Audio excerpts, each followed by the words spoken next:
Monsters is a show about the worst human beings on the planet. Viewer discretion is advised.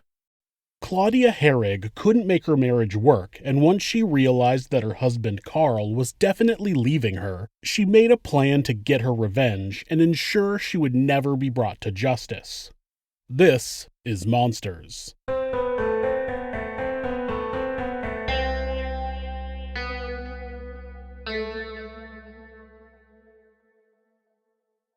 Karl Herrig was an all-American man from early on. He was an active Boy Scout as a child, and at 18 years old he enlisted in the United States Army. He was a sergeant in the military police and eventually became a chief warrant officer. After getting his bachelor's degree in civil engineering, he became a helicopter pilot for the Army National Guard flying a UH-1, before switching to the Air National Guard flying C-130 transport aircraft.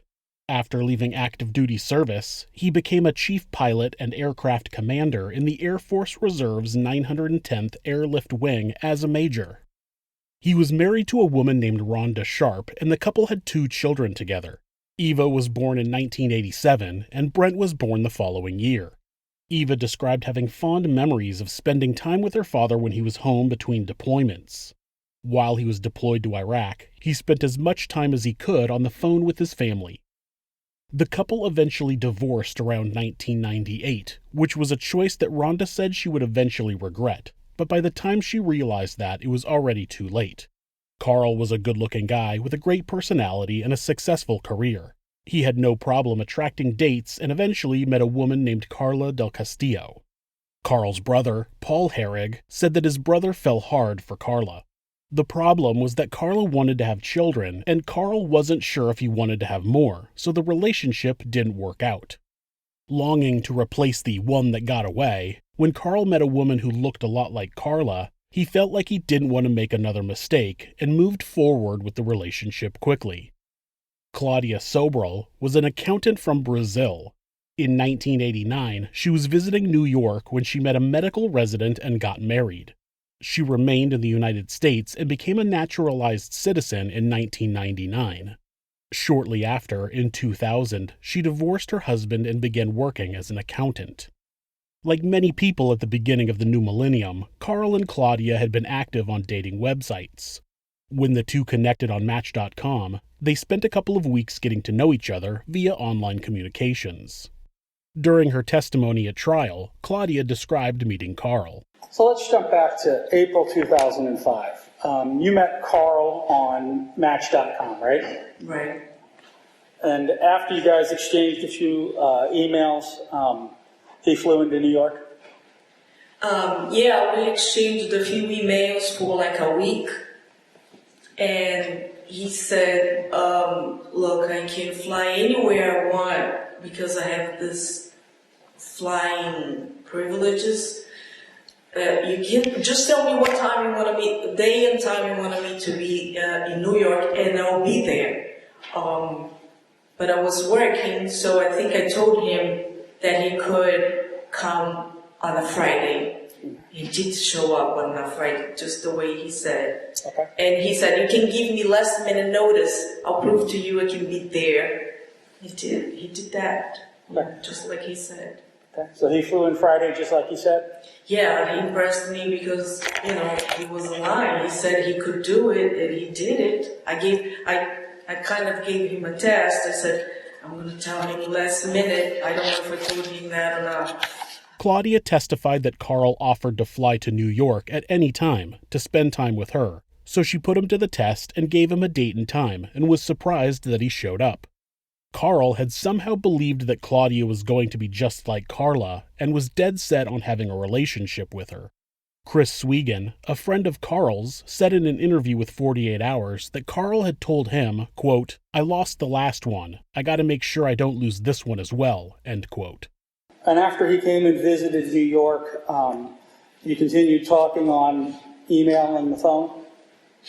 Yes, from that point on, actually, he proposed to me that same night.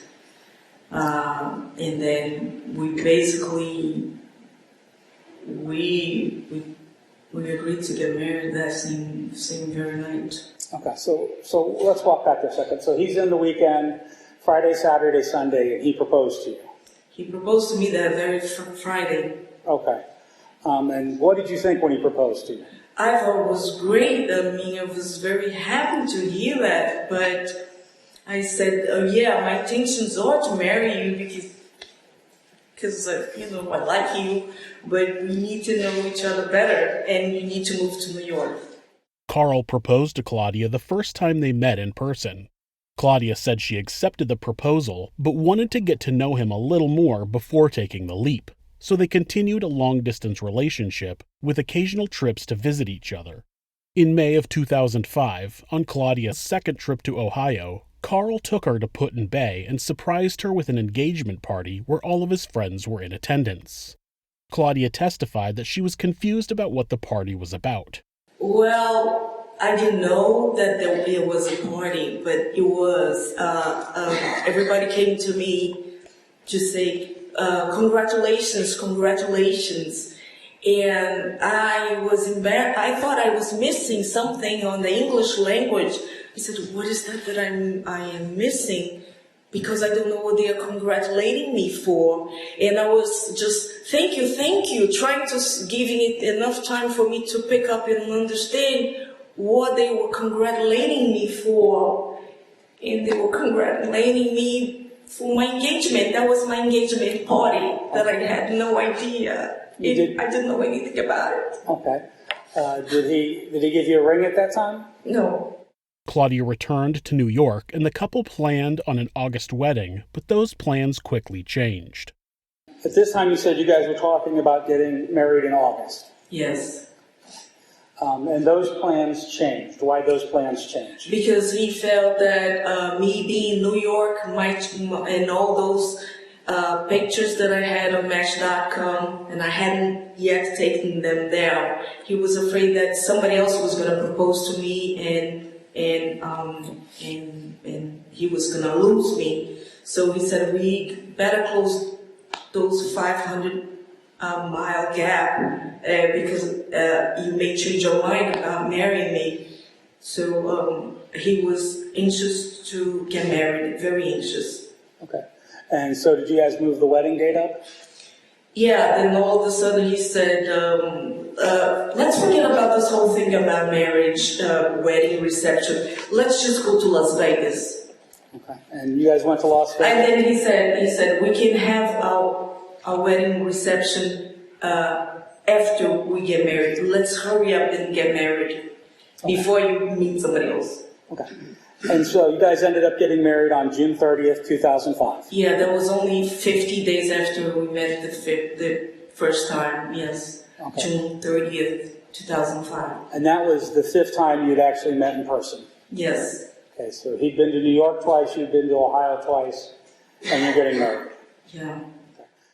Karl's paranoia over the chance that another perfect woman might get away took over. Claudia testified that he was worried that another man from the internet might propose and he might lose her.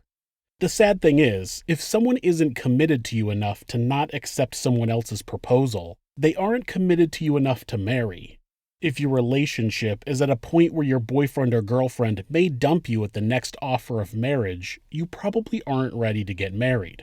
Unfortunately, Karl seemed to be obsessed with finding a woman and settling down, and the obsession just took over. He convinced Claudia into a sudden Vegas wedding. This whole thing was a clusterfuck. When they got to Las Vegas, Claudia claimed that they both changed their minds and were going to go back home, but couldn't get an earlier flight. So they figured they'd just stay in Vegas and have a good time. It's Las Vegas after all. The next day, Karl had changed his mind again and wanted to get married, and Claudia said that she just did whatever Karl wanted, which is probably fine if you're deciding on a movie to watch or a restaurant to eat at, but not whether or not to get married. Surprise, surprise, Claudia said that the next day they had changed their minds once again and decided to get an annulment when they got home. Except, when they got back to Ohio, Claudia packed her stuff and went back to New York. According to Claudia, she had lied to her boss about why she wasn't at work when she was in Las Vegas getting married, and when her boss found out, she was fired. Not having anywhere else to go, she decided to return to Ohio and try to make the marriage work. Claudia paints a picture that Karl basically forced her into moving to Ohio and staying married to him. She said that she intended to stay in New York, but that Karl had given her an ultimatum to tell her boss the truth or that he would. She claimed that once she was in Ohio, he made her pay for everything besides the mortgage and the electricity bill. He told her what she was allowed to wear at all times. It was this emotional abuse that led her to want to kill herself. This is all according to Claudia. Of course, Karl's family said that he was never abusive. She got along all right with the other men in Karl's life, but didn't talk to the women. They said that she spent most of the time while Karl was away for work shopping. She quickly filled the basement with expensive clothes and even bought racks to put in the basement to keep the clothes on. Claudia makes it seem like she was forced to do everything around the house. A lot of the men have to keep the house perfect. He once got home and there was one single glass, dirty glass in the sink. He said, "Come here." She sat me on the couch like a little girl and said, "You know, if you clean the house 99 times and you don't clean it once, to me it's like you never cleaned the house 100 times. So he made me understand that he wanted a perfectly clean house in a glass in the sink. Him coming home from trip, he didn't expect to see that. So he was very demanding on me. Paul Herrig described a time when Claudia called the family for an emergency meeting in 2007 to make grievances about her marriage. Paul explained that one of her complaints was that Karl wanted her to help out with the cooking and house cleaning. Everybody in the family was like, "Well, yeah, that's what you're supposed to do." They all said her behavior was very odd. Again, the subject of having more children came up as Claudia learned that she was pregnant the first time. I'm not going to have an abortion. I didn't plan this. I didn't want to. Didn't think I could get pregnant. But I didn't think about motherhood. I didn't crave it because I never felt it. But once I had that thing inside of me, I wanted it. I didn't want to have the abortion, no. Did this cause a lot of stress between you and Karl? Very, very, very much so. And what happened? Well, when he realized that I'm really not going to have the abortion, he started torturing me psychologically, physically, finding ways to stress me out so I would have a natural abortion, a miscarriage.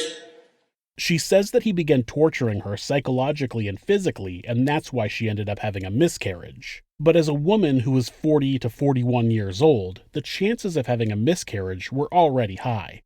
Virginia Physicians for Women says that after the age of 35, the chance of miscarriage is 4 to 8 times higher than that of younger women. That number only increases as a woman gets older. Claudia got pregnant again in February of 2006, and again she claimed that Karl intentionally caused her stress in order to cause a miscarriage. At the end of 2006, Claudia alleges that she attempted to commit suicide. Late 2006, early 2007, you tried suicide for the first time? Yes. Okay. And how did you try to commit suicide? With a gun. Okay. And that was the gun that was in the house? Yes, Karl's gun. And Karl kept a number of guns in the house? Many guns. And early in your marriage, you'd expressed to Karl that you had concerns about living in the country and your safety? Yes, because coming from a big city, you always worry about people breaking into your house. And he said, "I don't have keys to the house." I said, "How could you not have keys to the house? Lock the doors." He said, "No, in this house we don't lock doors." So that freaked me out. Okay. Well, going back to that, at that point in time, did he take you out and teach you how to shoot a gun? Yes. And was there a pistol in the house that you knew about? Yes. And was that the gun you tried to commit suicide with? Yes. When you tried to commit suicide, what stopped you? I didn't have the courage to do it. So I was afraid of not dying, just what do you call it, getting wounded and not dying, so I didn't have to carry it. Now, this is a sensitive subject, and I don't want to dismiss a person's mental illness, but when someone says they attempted suicide, I assume they took a bunch of pills but survived, or they shot themselves and still lived, even if they tried to shoot themselves but the gun didn't work.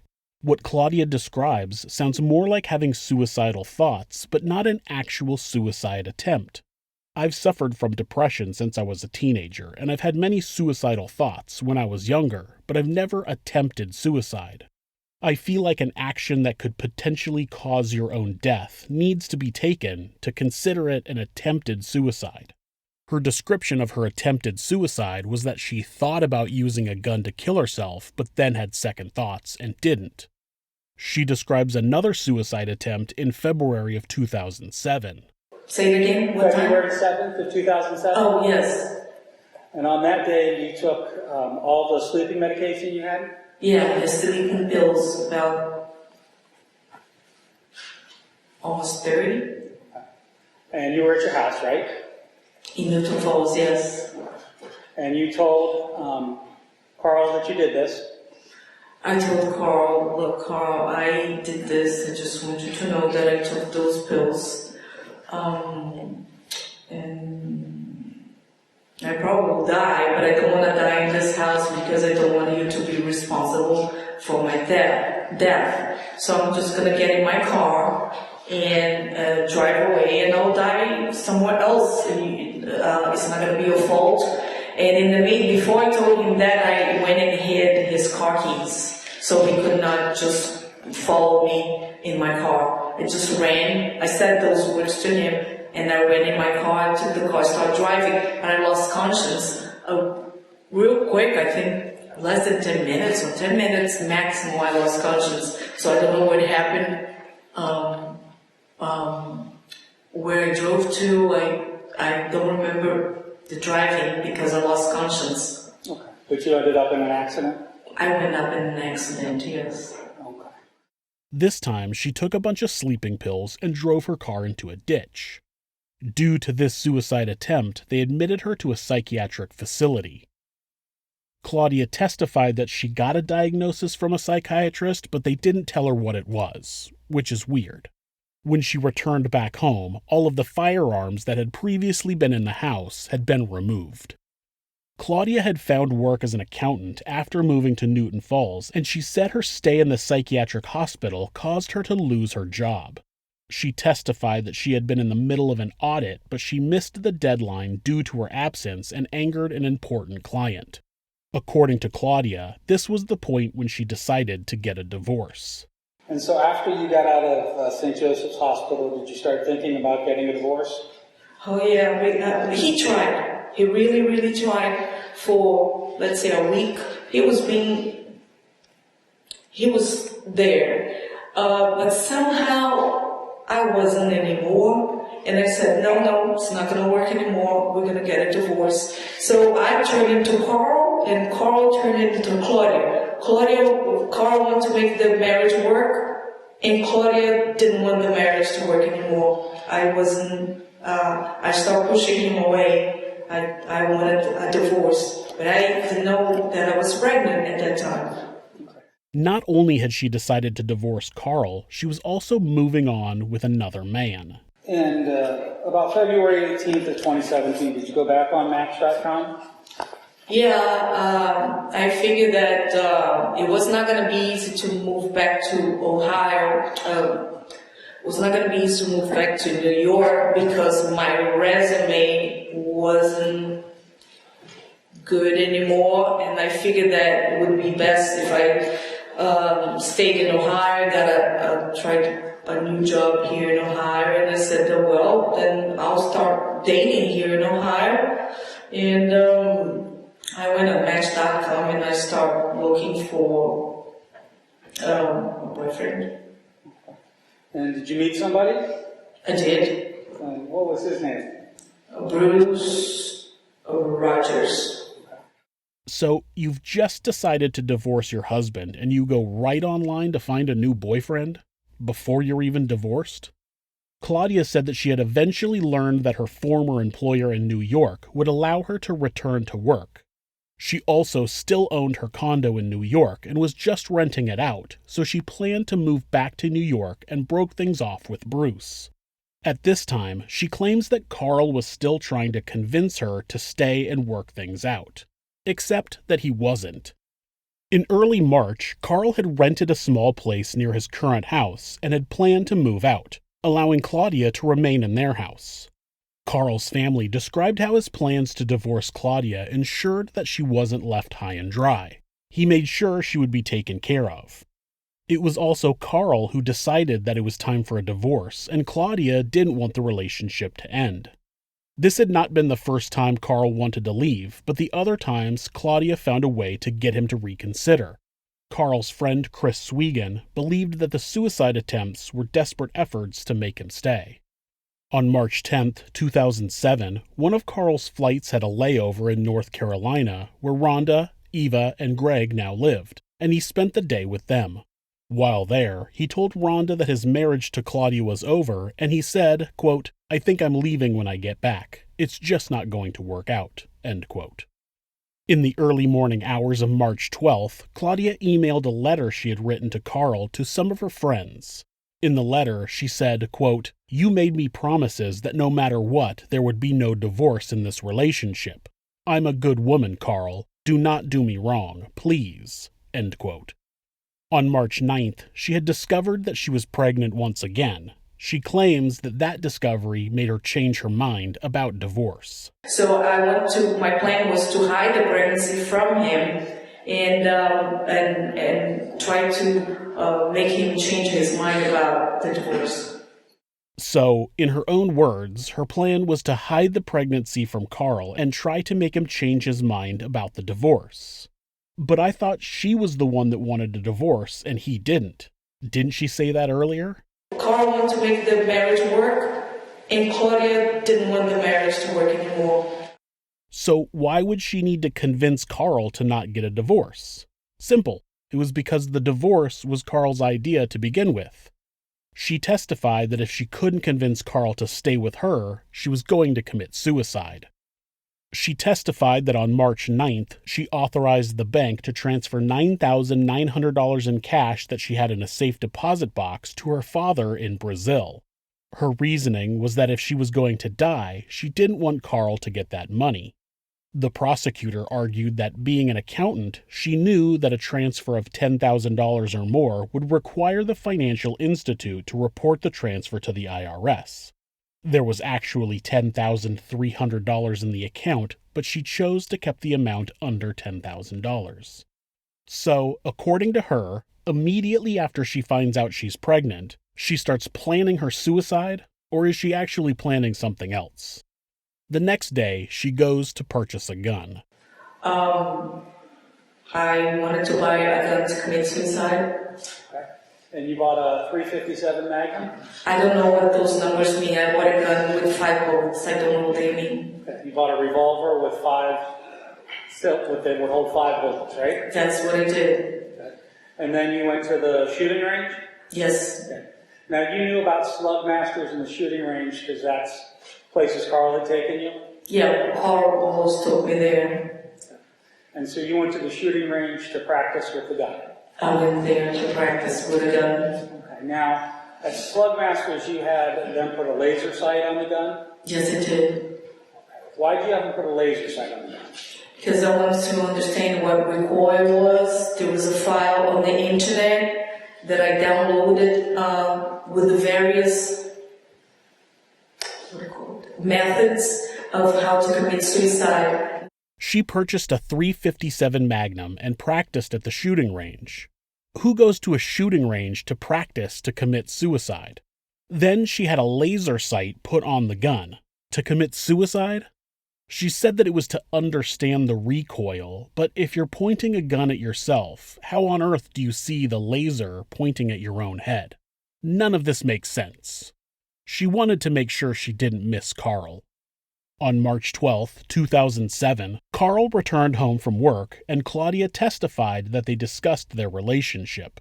She claims that she told him she was pregnant, but he didn't want her to have the baby. She claimed that after telling her over and over that he didn't want to be a father, he then told her that his daughter, Eva, who was 18 at the time, was pregnant and that he was going to adopt her baby so she could attend school. Then she claimed that he started hitting her.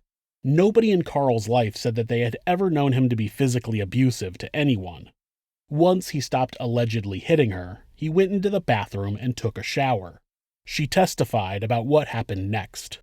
And after you left the room, what did you do? Took forever. I was anxious, so I was walking all over the house, up and down.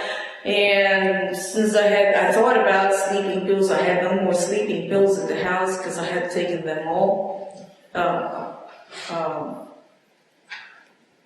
month before, almost to the day. So I found a bottle of moonshine in our kitchen, something that we bought when we went to Brazil on our trip. Okay, never opened it. That day I opened it and I started drinking. And I'm not used to alcohol. And I started drinking that. Try to calm myself down. Okay. She says that she started drinking moonshine because she was out of sleeping pills. This happening while she's trying to convince her husband to keep the baby that she's pregnant with. She claims that she drank the alcohol to calm her nerves because she was sure she was going to have to commit suicide. So I said, you know what? That's what I'm going to do. I'm going to put this gun to my head when he opens that door and see if I can make him realize that I'm in pain here. I'm desperate. I want him to realize that I'm really desperate. I want him to take me seriously, and I want to talk more. I thought that maybe if I had more chance to say more things to him, if we sat and looked eye to eye, I would have a better chance. So all I wanted is more of his attention. When I put that gun to my head, I didn't really think at that moment I was going to pull that trigger. I wanted his attention. She wanted his attention. Like Chris Swegan had said before, the suicide attempts were a method of getting his attention. She continues. And so he opens the door from the bedroom and you're standing there with the gun to your head? Yes. Okay. And what happens next? When he opened the door, he saw that he didn't have much of a reaction. He just stared at me for a while, 5-10 seconds. He didn't do a thing. He kept staring at me, and I kept staring at him, and I was crying. I was crying, and he didn't have any emotions to his face. Nothing. I couldn't read him. No emotion. All of a sudden, he grabbed me. He grabbed my wrist and my throat, and he grabbed me, and he just grabbed me. And then when he was done grabbing me, he just pushed me. He pushed me, and I fell back, and I hit a wall, or there was a bedroom in the middle. I hit that wall, the door frame in that area. I hit my back, my head. And I just stayed there. We continued talking for a while I was on the floor and he was standing. I was talking, I said maybe 3 or 4 sentences, and he just kept shaking his head like, no, I don't want to talk anymore.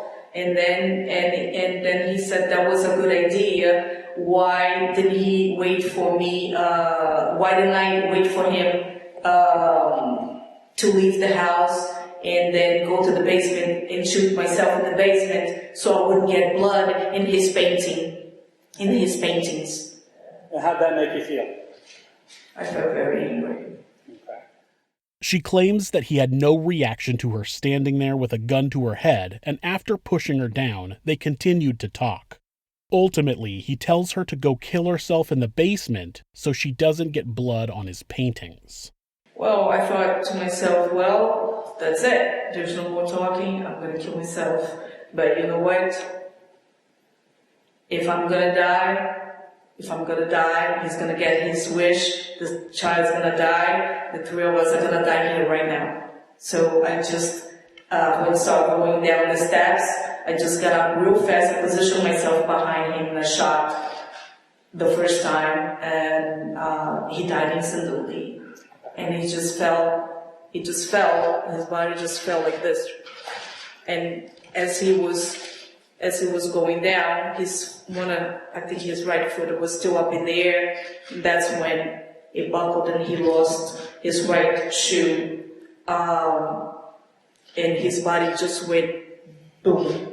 It just, in my head, he was on the third step going down. Maybe he was in the middle, maybe fourth, fifth, but he was in the middle of the stairs. And since he did make that sound,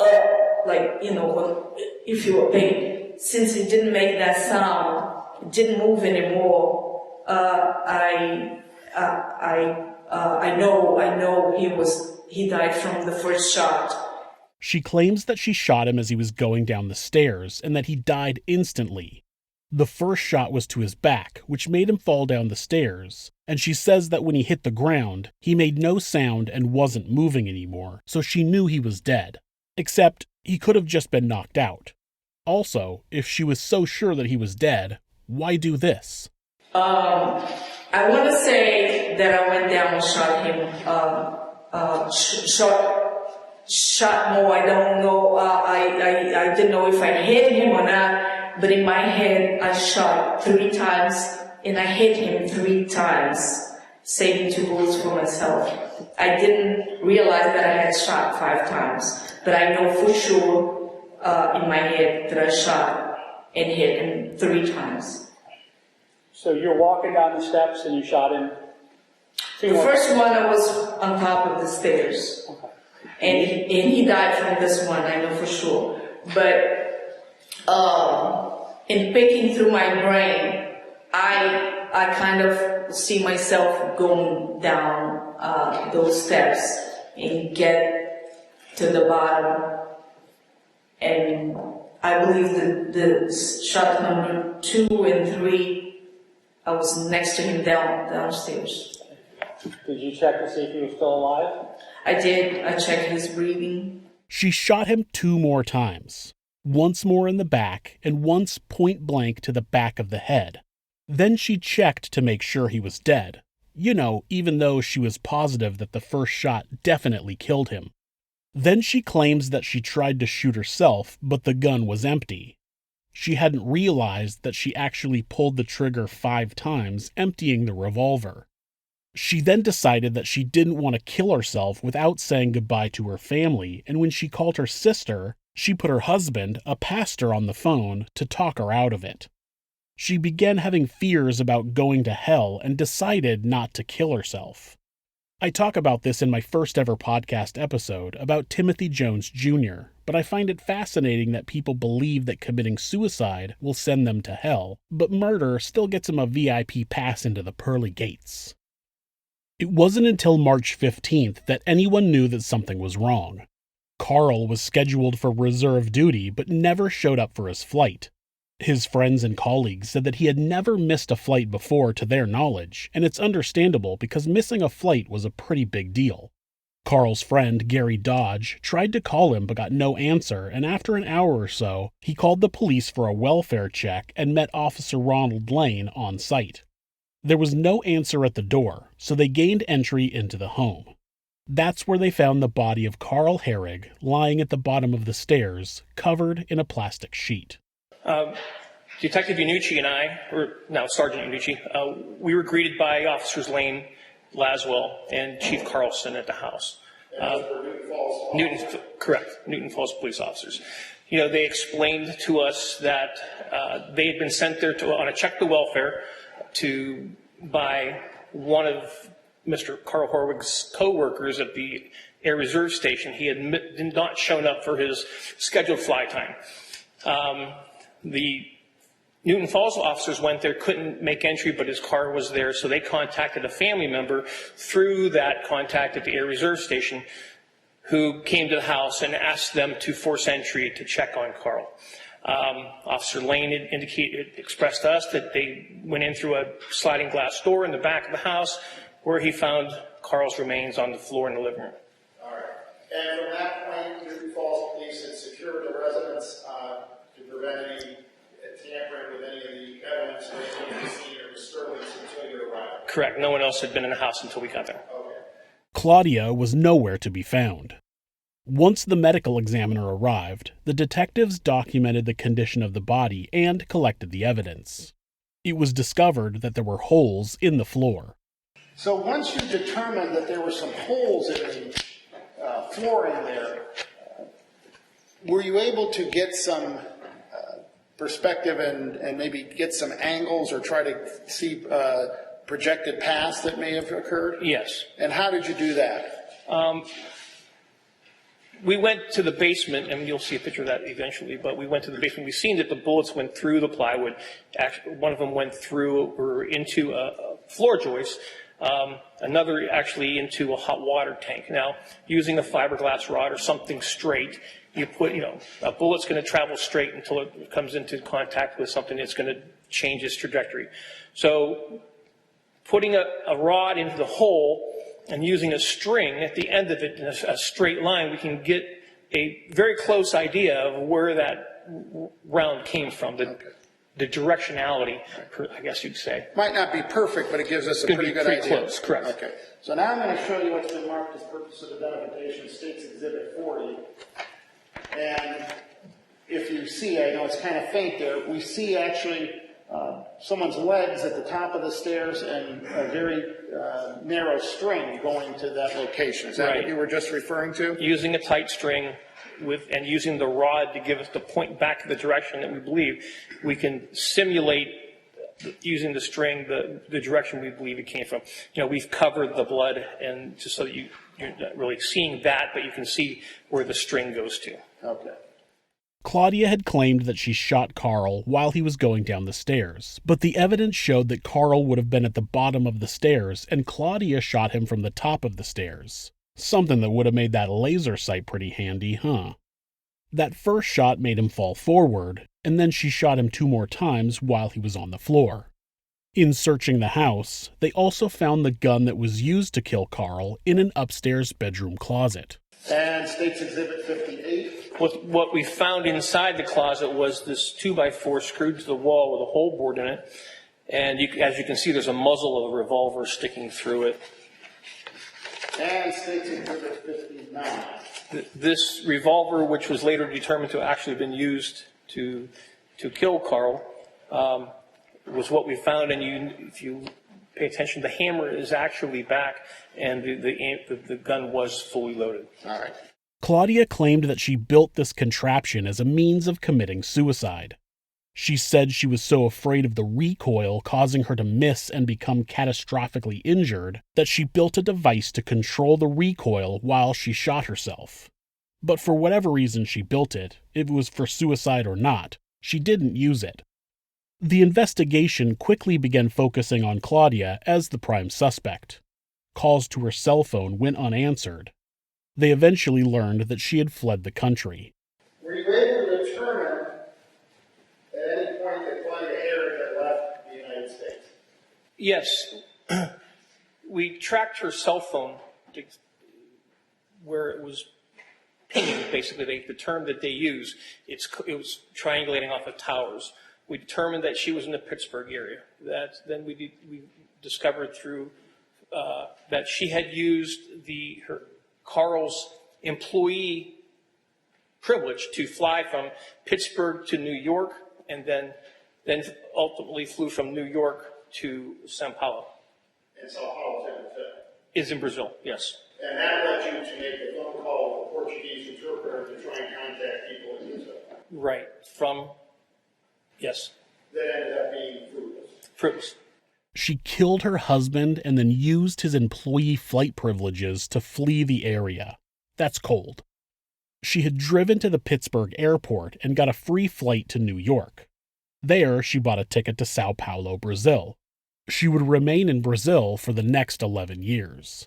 And from the time you got to the scene on March 2007 to you left the sheriff's department in what? October of 2008.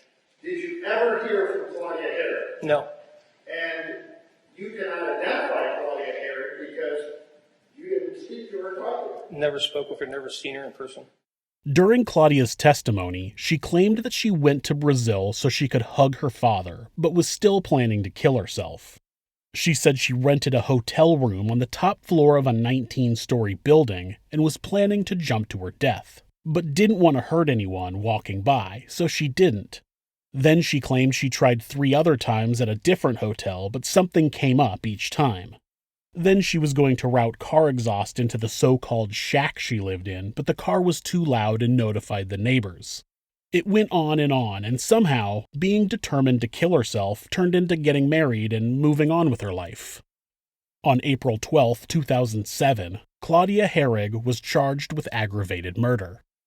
Brazil was unwilling to extradite Claudia back to the U.S. After all, it's written in their constitution, no Brazilian-born citizen can be extradited, even if the person is a wanted criminal in another country, something that Claudia was aware of.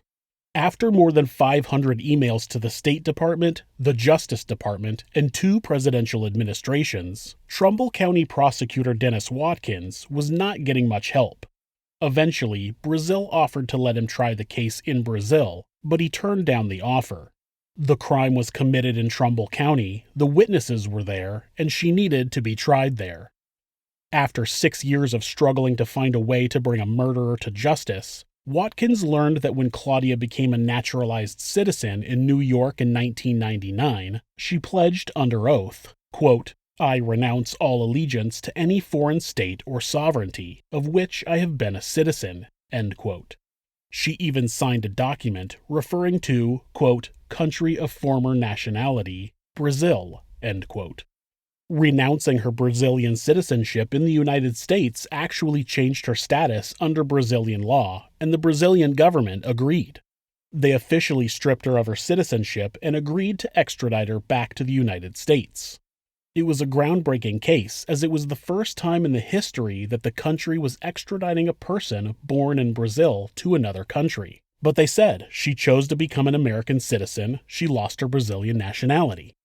This wasn't an instant win, as Claudia fought the ruling for 3 more years. While this was happening, she was able to live her life of freedom in Brazil. Once the case got to the Supreme Court of Brazil and they upheld the ruling, Claudia was arrested and put in prison in Brazil. While in prison, she was still begging to keep her citizenship, but the Brazilian government was making a deal with Watkins. Claudia was not to be executed, nor was she to be sentenced to more than 30 years in prison, with her time in prison in Brazil to count towards time served. In 2017, the Brazilian president ordered that Claudia be sent back to the United States. After nearly 11 years, Claudia Hoerig was put on trial for the murder of Karl Herrig.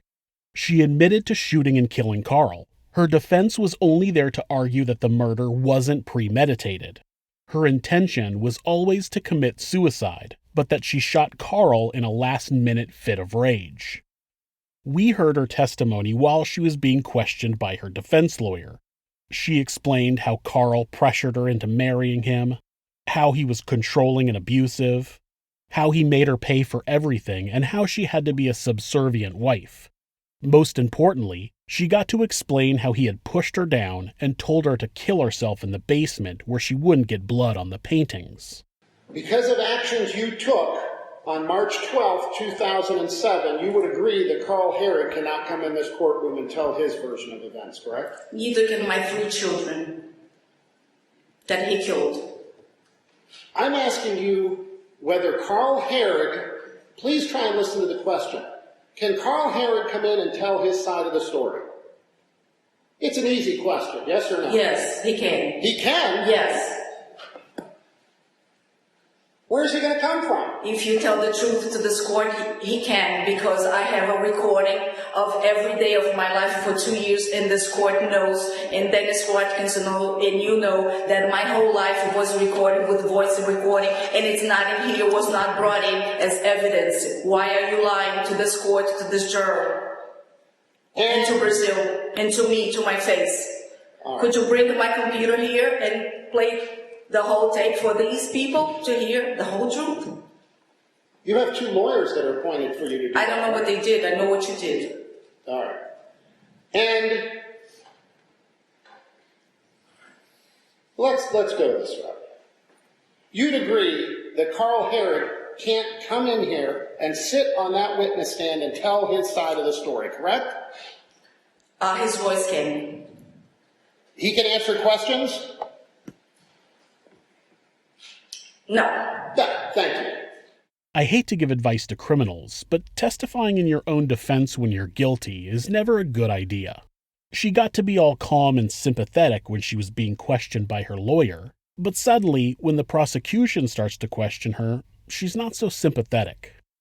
Her first answer is to say that her 3 children were killed by Karl. There were those 2 miscarriages that allegedly Karl caused, but what about the 3rd? We never hear anything about what happened to her 3rd pregnancy. Anywhere. This is the only time it's ever brought up, and I can only assume she's insinuating that she had another miscarriage and that it was also somehow caused by Karl, even though he was dead. To be fair, there was never any evidence anywhere that showed she had even been pregnant, let alone had miscarriages, and some people believe that they were just lies to keep Karl from leaving her. Claudia did an interview with a reporter while in prison in Brazil, and she claimed that Karl forced her to have abortions. Of course, as we see, her story changed to miscarriages on trial in the US. It's also important to point out that Karl's first wife, Rhonda, said in interviews that she never experienced anything like what Claudia described from Karl. She said he was never anything but a loving, caring father and husband. Then Claudia starts with the conspiracy against her. She claims that she has recordings of her entire life with Karl that the court is not allowing into evidence. Allegedly, those recordings would prove everything she has said about Karl. And you agree, at this point, that Karl Herrig cannot come in here and explain any of these situations that you testified to, correct? Yes, he can through the voice recordings. No, he can't. He can get on this witness stand. Is he testifying? Don't testify, Mr. Whitaker. Go ahead. Well, can Karl Herrig come in this courtroom and testify? No. Okay, thank you.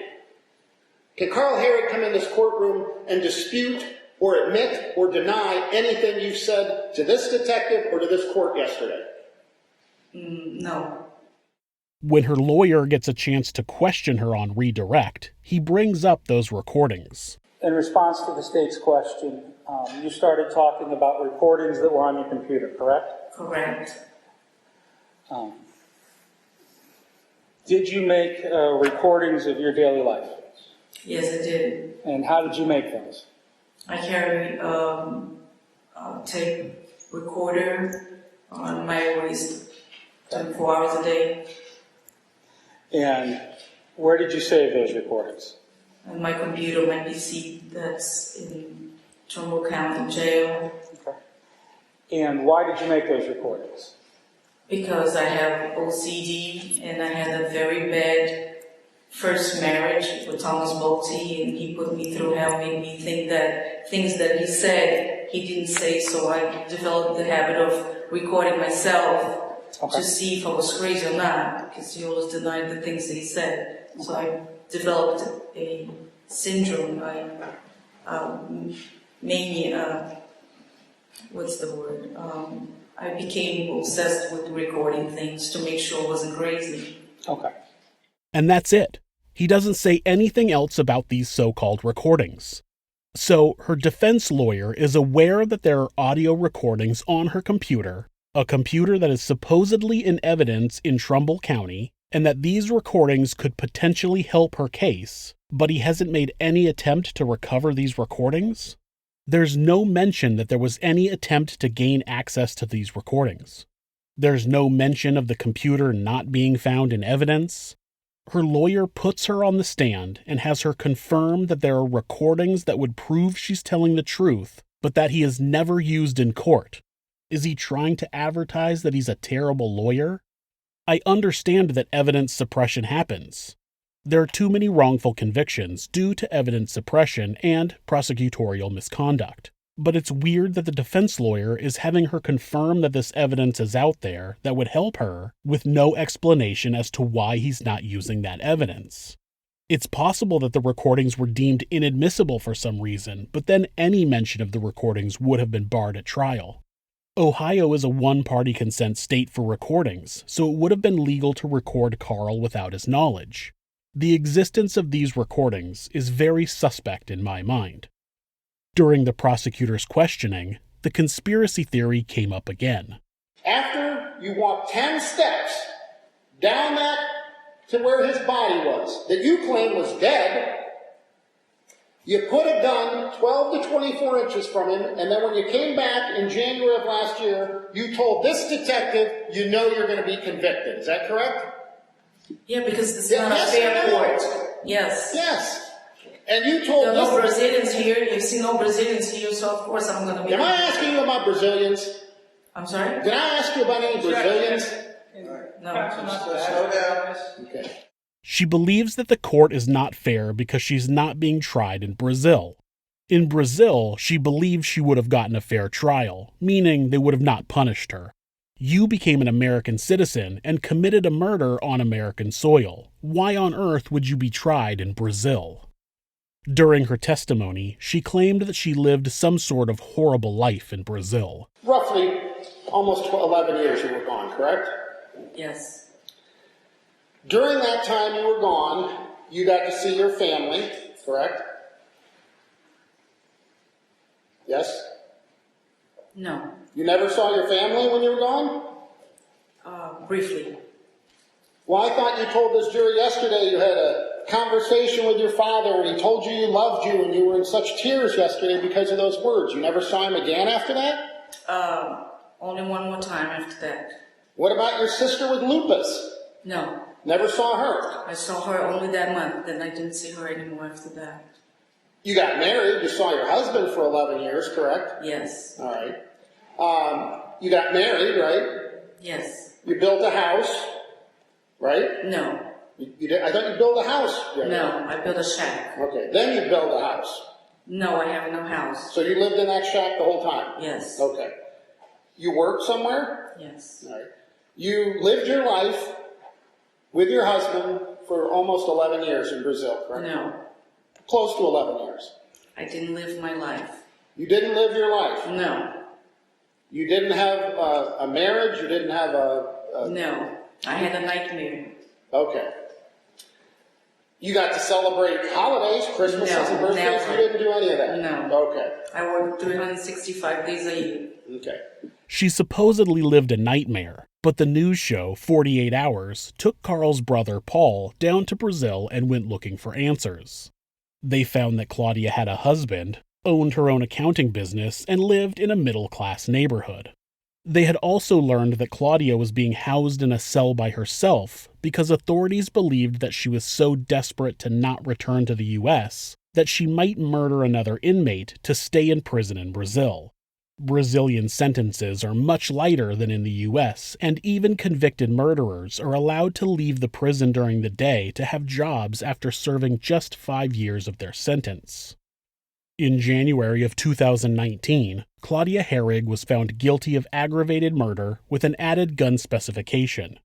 She was sentenced to 25 years to life in prison, plus an additional 3 years for the gun specification, the maximum sentence allowed in the extradition deal with Brazil. She appealed her conviction, which was denied. Taking into account time served, she will be about 80 years old when she's eligible for parole.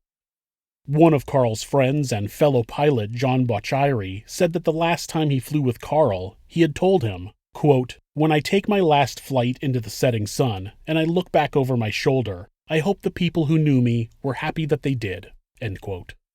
If you're having feelings of harming yourself or someone else, or even just need someone to talk to, please contact your local mental health facility. Call 911, or call Mental Health America, which runs the National Suicide Prevention Lifeline, at 1-800-273-TALK. That's 1-800-273-8255. They're available 24 hours a day, 7 days a week. Be safe. Thanks so much for watching this video. If you enjoyed it, give us a thumbs up, leave us a comment, and make sure to hit the subscribe button to ensure you don't miss a video. Also, remember that if you'd like to support the show, you can find information on how to do that in the video's info or at thisismonsters.com/support. Thanks again.